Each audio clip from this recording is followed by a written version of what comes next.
আমরা জানি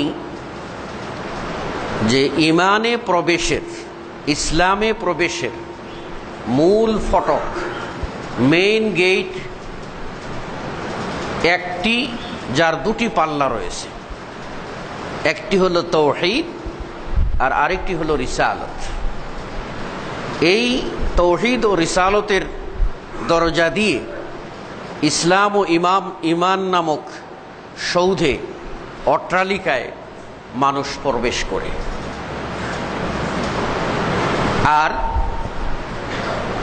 এই ইসলামে প্রবেশ করার পর যাতে মানুষ ইমান ও ইসলাম বহাল না রাখতে পারে, ইমান ও ইসলামে বিঘ্নতা সৃষ্টি হয়, সেজন্য মানুষের জাত শত্রু অভিশপ্ত শয়তান মানুষের মাঝে প্রবেশ করে, তারও দুটি দরজা রয়েছে।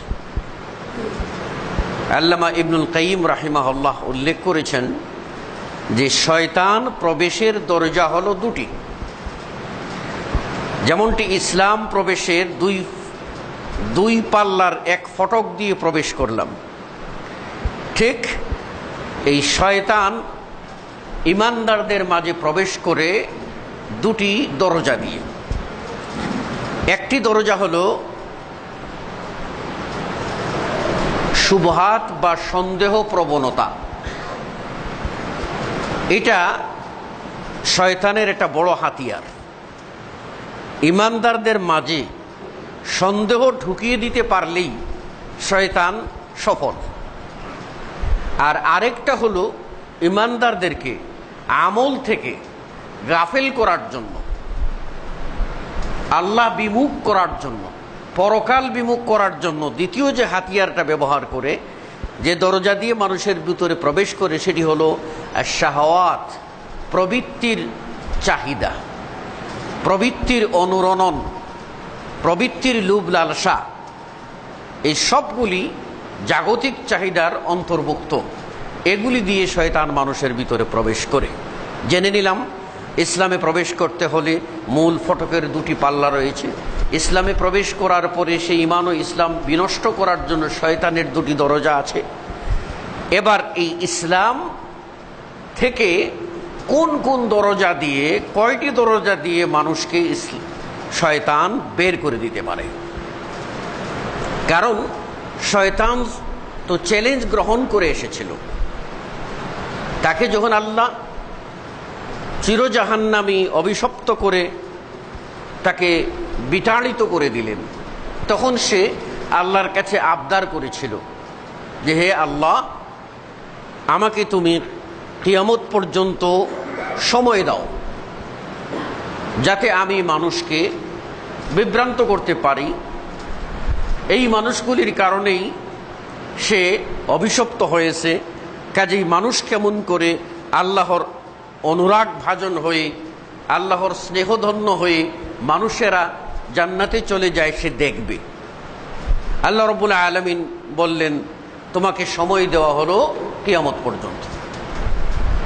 তারপর আল্লাহ রাব্বুল আলামিন এটাও পরিষ্কার করে বলে দিলেন যে আমার যারা বান্দা হবে তাদের উপরে তোমার কোনো প্রাধান্য থাকবে না, তাদের উপরে তুমি তোমার শয়তানি দাঁত নখ চাপিয়ে দিতে পারবে না, তাদের উপরে তুমি কোনো প্রকার মাতব্বরি করতে পারবে না।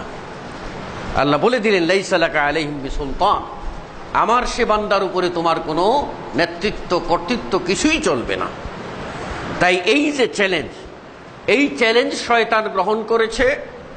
আর আল্লাহ রাব্বুল আলামিনও তিনি পরীক্ষা করে নিতে চান, ওয়ালা ইয়ালামান্নাল্লাযীনা সাদাকু ওয়ালা ইয়ালামান্নাল কাযিবিন, কারা সত্যবাদী আর কারা মিথ্যাবাদী, কারা সত্যিকার অর্থেই আল্লাহকে ভালোবাসে আর কারা তাদের ঈমান ও আমলে মেকি খাঁটি নয়, এটার পরীক্ষা আল্লাহ রাব্বুল আলামিন করতে চান। সেজন্য এই পথগুলি দিয়েছেন। এবারে আসুন আমরা ঈমান থেকে, ইসলাম থেকে বের হয়ে যাওয়ার দরজা কয়টি? একাধিক কারণ রয়েছে ইমান বিনষ্ট করার, সেগুলি আরেক খুতবায় আলোচনা করব ইনশাআল্লাহ। আজকে বলবো যে মেইন দরজা কয়টি, যে দরজা দিয়ে মানুষের ইমান বেরিয়ে যেতে পারে, যে চোরাবালিতে মানুষের ইমান হারিয়ে যেতে পারে, সেই কয়টা স্থান নিয়ে আলোচনা করব। ইমান বেরিয়ে যাওয়ার পথ বা দরজা হলো চারটি। মূলত চার ভাবে মানুষ ইমান হারিয়ে ফেলে, চার ভাবে মানুষ তার ইমানকে বিদায় দিয়ে দেয়। সে হয়তো বা গুনাহ করেও টের পায় না, অনুমানও করতে পারে না, আন্দাজ করতে পারে না, বেমালুম তার ইমান চলে যাচ্ছে। দরজা কিন্তু চারটা খোলা। আসুন আমরা একে একে উদাহরণ দিয়ে দরজাগুলি বোঝাবার চেষ্টা করি।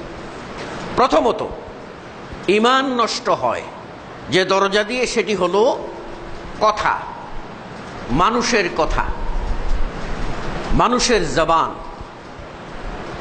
এই জবানটা হচ্ছে ইসলামে প্রবেশ করার ডিক্লারের মাধ্যম। আর এই জবান দিয়েই মানুষ আবার ইসলাম থেকে বেরিয়ে যায়, তার ইমান বেরিয়ে যায়, সে হয়তো টের পায় না। এই জন্য আল্লাহ রাব্বুল আলামিন বলছেন, মা ইয়ালফিযু মিন কাওলিন ইল্লা লাদাইহি রাকীবুন আতীদ। মানুষের জবান দিয়ে যা বের হয় তাই সংরক্ষিত হয়, তাই রেকর্ড করা হয়। আর এই জবান সম্পর্কে রাসূল সাল্লাল্লাহু আলাইহি ওয়াসাল্লাম বারবার সতর্ক করেছেন। আল্লাহ নবী সাল্লাল্লাহু আলাইহি ওয়াসাল্লাম ঈমানের মূল দিক দুটির কথা উল্লেখ করে বলছেন, মান কানা ইউমিনু বিল্লাহি ওয়াল ইয়াউমিল আখির, যে আল্লাহর প্রতি এবং আখিরাতের প্রতি ঈমান রাখে, সে যেন ফালিয়াকুল খায়রান আও লিয়াসমুত, সে যেন ভালো কথা বলে নতুবা চুপ থাকে। কারণ কথার মারপেছে একজন মানুষ বেঈমান হয়ে যেতে পারে।